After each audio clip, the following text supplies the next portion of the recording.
Guys, welcome back to the YouTube channel, and I have Oliver Cullen with me today. He's flown all the way from the UK to come into the Milan Mastermind. You'll see some clips. I'm sure you probably saw the overall video of it from last week. And with this, I think the goal was always to get like a 5-minute sit down with Oliver, because he's been through so much over these last like 6 to, what was it, 10 months? It's coming on like 10 11 months, yeah. It's nearly a full year since he joined Affinity. So I wanted to get this little sit down. We got the new hats, we've got everybody in Milan. I was like, shit, Oliver, we need to do a 5-minute video because your story needs to be told. We need to hear what it is. We need to plug your YouTube. You need to start pushing on that. You need to start building the story. You need to start cranking it a little more. You need to start cranking it. So, Oliver, like, without further ado, like, if I had met you on the side of the road, who is Oliver and what do you do? Well, nowadays I am a remote salesperson, as you call it, some high-ticket closer. I hate that term. I don't know about yourself. Yeah, he's an account exec. Yeah, sorry. Onboarding specialist. Onboarding specialist. Yeah, but I do high-ticket sales, online sales, been in the space, like specifically with high-ticket for just under a year now. It was about November last year that I started it, but really I was in the agency space for a full like 8 months before that as well. Really? So yeah, sort of been playing high-ticket game essentially for about a year now, and yeah, it started off kind of rough initially. Like we were working a pretty average offer, although there was a great team behind it. You know, first 2 paychecks were pretty rough. It was like 200 to 400 pounds, I think. I think it was like 370 for like a month's worth of work, which was rough because you're working at the pub 70 plus hours a week, and it's low. It's low for sure. But went from there, moved up to a management role in that offer, got some really good experience, gained some really valuable contacts, and then from that point, took it into the closing space. And so that entire thing is very condensed, but it was about a 5-6 month period between starting and changing into closer. Yeah. Went into a closing role, did that for 2 months, got fucked over by the business owner and didn't get paid commissions. So I was owed like $6 grand and never hit. Wow. So that, pretty much sent me bankrupt again. But then I joined a new offer, which was one that I got on via Devante, Deal Fuel, and then that one, worked out just fine. So we're actually going to announce a partnership soon with Deal Fuel as well. Yeah. Because AST I think is more for like mindset sales training, not so much for actual like placement. I think people do reach out and there is offers in there. Yeah, absolutely. But if you're solely joining Affinity just for a role, I think we're probably not the best. So now we have partners on board who are specifically only focused on that, and not focused on training, and not focused on getting to that next. Yeah, AST is great for sales training, community, building that sort of network, and some of the really fundamental things that you do need when you start. Like you're just not going to have them without a community like AST, so it's really important to have them. For me, the Deal Fuel offer was something that I probably wouldn't have been able to get access to without someone like that. So that was a really cool step that I was able to take to get the closing role that I got. And since then, I mean, it's been pretty transformative. Like I can do what I want and do it how I like. Yeah, because you've kind of been through it all, right? You went from like an SDR to managing an SDR team to not really making that much money to making a lot of money. Well, you closed a lot of deals. Closed a lot of deals, made a lot of money on paper. Made a lot of money on paper, but wasn't paid it. Like what, is it okay if we go through, like what was that like going through that? Yeah, I mean, it was pretty rough. Like, here's the thing, it was not the first time I'd gone quote broke, but you know, to loop back around, like I went and started an agency, left my job at Mercedes in Australia, which at the time was, I think it was the best move still. Like I just threw myself in the deep end, cut my ties in Australia, moved to completely other side of the world, knew no one there. But the agency just didn't go how I needed it to go. Like I had a business partner at the time. He's actually an AST as well. Dylan Adams, great guy, love him. We're gonna link up when I go back to Australia, and he's probably coming over here too.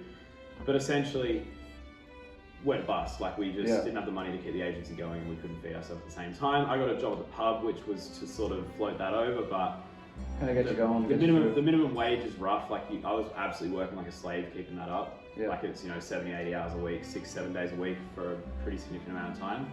Great experience. Like it was awesome stuff. I had great fun doing it, but genuinely like shit work. So transitioning away from that into the sales space was really cool. Obviously that SDR role, it started rough, but I knew that the people who were involved with it were making a lot of money, so I figured if I just stay there long enough, I'll probably see the fruits of that labour. Yourself with the right people. Yeah, I was like, even though it's not producing right now, the fact that they're even doing it means there must be something to it. So I stuck it and it was great.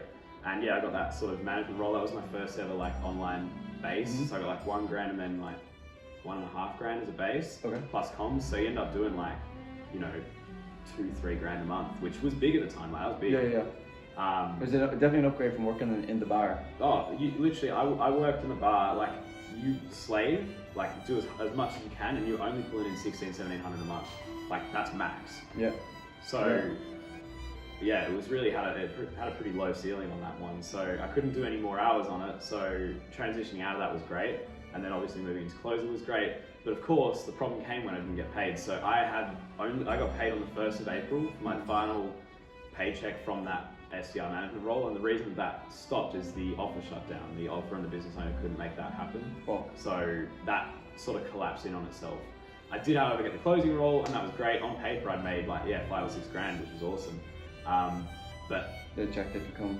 The check didn't come, so I'd booked a trip to Spain with Mendoza and with Matthew Pete. Yeah. We went out there. I'm expecting like 6 bags to hit. Yeah. Never hit. Yeah, I was expecting 6,000 to hit, and it never hit. So day 1 went past. Okay, maybe it's just taking a while. Day 2, this is kind of worrying. Day 3. Nothing. Day 4, had an emergency team meeting, and they said, hey, there's issues with the payment. And then we basically got told, hey, look, the offer is for now on pause, indefinitely, until we get payment sorted. Yeah. And that was about it. Like, genuinely, we haven't had very many updates since then. So essentially, the offer shut down. You're in paradise. 5 days goes by, 10 days goes by, 2 weeks, 2 months. Yeah. Haven't been paid. Haven't been paid. It was fine, like whatever, it was rough, but the thing is I was on a pretty base wage for the UK anyway, like 3 grand is not heaps, like it's fine, it's definitely livable, you can pay rent, you can exist, eat, cool. You can get by. I call that getting by money. Yeah, you can get by like pretty alright, like you're not uncomfortable, right? But it is a little bit rough. Yeah. Whatever. Went out to Alicante, hadn't been paid since April, it's now June. Wow. So May, June, it was more than a month. Yeah. I get out there, I'm like, damn, I got no money. Fuck. So I'm expecting 6 grand to hit, and the pay didn't hit. So I'm out there, I'm like, wow, we got absolutely no cash. So instead of sitting there with my dick in my hand just complaining, I ended up just basically doing mass outreach to anyone I knew that had offers. And I'm like, if you have a role for fucking anything, I will take it. Yeah. And if there's a starting base or anything, like I will come in and rip up this offer. I'll do amazing stuff that you've never seen before. Yeah. So I needed money. So I actually got that deal fuel opportunity like pretty soon after, which was awesome. Yeah. I have a It feeling worked out in your favor. I have a feeling I know how that happened, but great stuff. It was you know, really cool that opportunity came around when it did, which was awesome. Yeah. Yeah. And yeah, I was just doing mass outreach at the time. I ended up getting like 2 or 3 people come back saying, yeah, we'll bring you on. But that deal fuel one then I got accepted, and that was the one where I'm like, yeah, I'll take that one. Yeah. And so I did. And then yeah, the next payment I ever got was on the 12th of July. So I went from the 1st of April to the 12th of July with no money. Fucking hell. 3 months. Yeah, 3 and a bit months. Gotcha. So it was rough. Rough. But let me tell you why it's okay. If you just know that the world is going to throw challenges at you and that you're built for this kind of thing. I've been broke before. I've been rough back when I moved over to the UK and had no money to get going. And that was due to my own fault, by the way. Like I went on holiday and spent cash. Okay. So I had savings when I came over, but spent it all stupidly. Okay. So I'm like, it's all good. At the time, I had like 6 grand a month coming in from agency clients. So I was like, oh, I'm living. I'm Mr. Online Wi-Fi money. Watch me. Mr. Online Wi-Fi money. Yeah. I'm thinking I'm the guy, and then when the clients leave, it's not so great. So no, it's good to have this type of story on as well, because I know a lot of you guys watch the stories where things go really well, people get paid, people get their money, but there is encounters where like some people are just not so nice. Yeah, it was the third. Sorry, it was the third time in a year that it had gone wrong, because agency started in like May 2023, went from May till about October. We only had clients from May till probably July, August. Then they left, and getting new ones. Like when I was having to balance the pub was really difficult. I just couldn't do the hours that I needed to for the cold calling to get the clients. So I was like fighting this losing battle, and at a certain point I'm like, right, I'm just going to call it for now, put it on pause temporarily, and come back to this when I've got more working capital and more time. Yeah. So I did, and then I joined AST, and then I obviously got the role. But first thing that went wrong was agency. Second thing was that SDR management role collapsed. So that was unfortunate because I'd only just quit the pub. Yeah. So that was rough. Like I quit the job that was funding me, and then that role finishes and evaporates. So and then the next role. And then the next role didn't pay. Shit. So it went really. It was like I was thinking, man, I'm gonna have to go get a proper like in real life job again here because this is rough. And keep in mind, I'm a qualified Mercedes-Benz specialist. I can go back and get a job anywhere, anytime I want. So I've got that base level of security to get like 50 grand pounds a year. Like in Australia, I was on like what 80 90 a grand. year. Like I was chilling. Comfortable. Yeah, like well and truly. I had like a Merc at 20. Like I was living. So to go from like at my age living like a king, not having rent, like having really nice cars and whatever, just doing what I want, to nothing.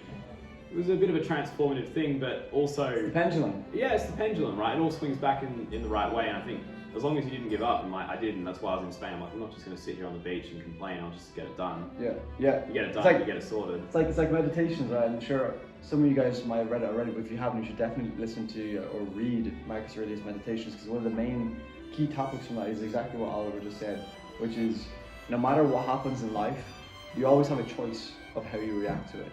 That's the only choice you have. You don't have the choice of what happens to you that's out of your control and worrying about it. But what you do have the choice about is how does that make you feel? Yeah. How do you react to that? How do you come back from that? And the people who do come back from that, the people who embrace that, say, hey, if shit isn't falling apart, shit isn't going wrong, am I taking enough risk? Yeah, like seriously. Am I taking enough risk? Probably not. How are you gonna have the balls to do anything if you've never had anything go wrong? Is the way I see it now. Like, if none of that had happened, I'd probably be much more arrogant. Like, I already feel like it's a bit of a toxic trait of mine. I'm sometimes a bit arrogant anyway. Yeah. But like, imagine it all went right and nothing went wrong. Bro, how much of a prick would I be? What type of story would that be? Yeah, you're not gonna. There's no war story. This is the podcast story. Yeah, exactly. 3 things in a row going wrong in the space of what, 7 months? Yeah, it was 7 months. 7 to 9 months, like just constant at the wall. But you know, like, I genuinely am quite thankful it happened. Yeah. Because if it all did go right, yeah. I mean, it's not. It would have been fine anyway. But it's like, it doesn't keep it interesting, does it? Doesn't get interesting. You don't have any stories to tell your kids. No stories. That's no trauma. No shit. You don't learn anything about yourself. No. You know what? You learn a lot about yourself. I'll be honest. I learned a lot about myself. What did you learn? Well, first of all, the going broke's okay. Okay. Like, it's alright. So what? You ran out of money. It's alright. It's cool. Like, you can always make more money. Yeah. Just make sure you're doing the things to go back and get it right. Mm-hmm. But also, like, you've always got an option. There's never a point in time where you're like, oh, it's all gone and I can't do anything. You can always do something, and you can always make the best of a situation. And it's a case of who will give up first. Will you be the one that quits, or will it quit on you? And if it quits on you, like, okay, fine, but you can always restart. Yeah. But if you quit on yourself and you never get that full potential unlocked, then that's on you. Yeah. And it's only your fault. The worst part is, for me, I was very aware of the fact that I did have that really good plan B. Like, I could always go and make good money. Yeah, what, 4K a month? Yeah, like, you'd be fine. But honestly, it's not fulfilling though, is it? No. Like, it doesn't lead you anywhere closer to your destiny. It doesn't get you any closer to your goals. You're still stuck with the same decision that you left in the first place. The only reason I left Mercedes was because I was unsatisfied with the life it was going to produce me, and it didn't give me the optionality that I wanted in my life. So leaving that was a conscious decision to get away from it. So going back is like quitting on myself. Isn't it? I wanted it. Isn't it? It's like you're going back. You're going back a step. Yeah. And you're not going back a step to take 2 steps forward. You're going back a step to stay there. Yeah, that's right. And that's exactly right. It's not like I was Yeah. sacrificing to do something different. No, I was sacrificing to then live what I had gone back to. Because you're also taking more risk than a lot of people I know personally, like going to a completely different country, getting an in-person job. Yeah, it's not like I moved to Spain. Like my country is a 30-hour flight away. The UK is quite expensive as well. It's It's expensive. Destination that you chose at the same time. So, but like that, how come you're even doing it? Like, why? Like, you said that the job with Mercedes wouldn't be fulfilling enough and wouldn't make you enough for the life that you did want. So, like, why are you doing all this? Like, why are you making that risk? What does that do? Yeah. I mean, it's a couple-fold. Like, there's a few things. First of all, I don't know, some of the OGs out there have probably played a video game called Forza Horizon 2, and it's set in the south of France and Italy. It's a car racing open world game. It was sick. That was like where most of my childhood was spent, on the Xbox, playing that game. Yeah. And that's ingrained and envisioned in my mind of like something that you could live if you went to that right place and you had those cars. Yeah. And so I'm always aspiring to live in that type of setting with those type of cars, with that theoretical type of life. And genuinely, I mean, I've done a lot of that now. Yeah, it's sick. I was definitely right. It's a sick thing to do. like it's the best way to live. So I was definitely right in that front. Yeah. But more so, like, the reason that I didn't specifically stay at Mercedes, and it's a couple things. I wasn't happy with the way Australia as a country was going. Yeah. There was a few decisions that the government was making that I was really dissatisfied with. Yeah. And at a certain point, when is enough enough? Like for me, they crossed the line long before I left. But when are you going to like grow a pair and say, no, I'm not taking this shit anymore. Like I'm done. Yeah. And so I did. I'm like, well, I'm going to take a stand. I'm going to move. Yeah. And most people would probably be like, well, it's a bit abrupt. Most people just wouldn't even like think about taking those steps, or most people wouldn't even. The saying in wouldn't Australia, even dare. the saying in Australia is, she'll be right. It'll all work itself out. You know what? It fucking doesn't most of the time. It genuinely does. If you're not fully going into it, and you're just kind of going with the flow, life's just going to coast. Yeah, life. Every day. David's behind the camera, and I remember 3 months ago, the fire kind of changed when we moved into this apartment where when we wake up, we're like, why the fuck are we just coasting? Yeah. Like, who has our money today? Yeah, I wake up angry. Who is going to be our next client? I actually wake up so angry sometimes. I'm like, fuck is my money? Yeah, Alex Hormozi talks about it all the time, where it's like, when you first wake up in the morning, you should just check your bank account. And if you're unsatisfied with that, opposed to going onto social media, one, if you're not looking at your bank account, you're just kind of coping. And secondly, if you're scared to look at your bank account, there's a reason. Because you're avoiding the realization of how little money you have.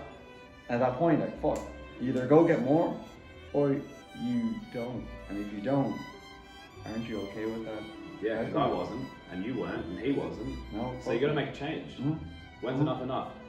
For me, it crossed the line. I wasn't satisfied where it was going. I'm looking at the people that are sitting next to me at the desk going, they're lovely people. Like, this is the other thing. Most people can agree. Most people are genuinely lovely. Like 96% of the people you meet are lovely. But they don't live the life I want to live. And they're never going to live the life I want to live. So I'm not going to take advice on how to live my life based on what they're doing.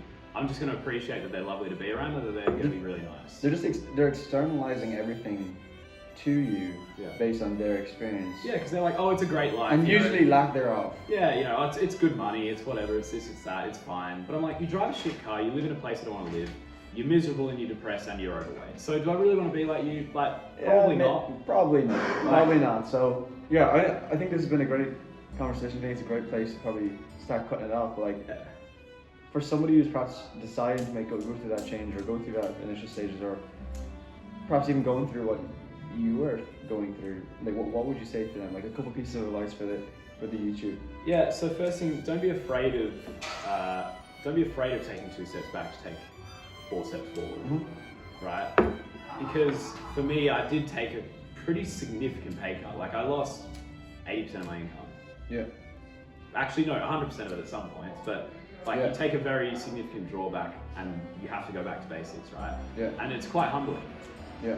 Genuinely. But if you're okay with the ability to do that and then know that the later stages of life and whatever you're working towards will be better than what you could have done otherwise, then you know it's a good move. So if you're okay with that and you're okay to like sacrifice to go forward, great. Yeah. Second thing is, don't be a stranger to random people. Like try and meet new people. Go out of your way to actually introduce yourself, because you never know the opportunities you're going to meet. You never know. And I mean, we were out in the club last night, and I met a nice girl. We were talking, and then when I checked this morning, there was another person who was following her, and it was this guy. I don't know what to say. Great minds think alike. It's the first time in Milan, and she lives here, so. But yeah, I think that's some great advice, and it kind of goes back to what we always say with affinity as well. And it's been great to see you and great to have you out in Milan. Take the risk and create your own reality is all I can say. Create your own reality. I think that's the way I always finish my YouTubes as well. I don't want people to sit there and just, think, Stop. Just do it and figure it out. And stop sitting down and holding yourself back. You take life by the balls. Create your own reality. Grab it by the balls and but always stay blessed though, stay true to yourself and create your own reality. See you guys in the next one.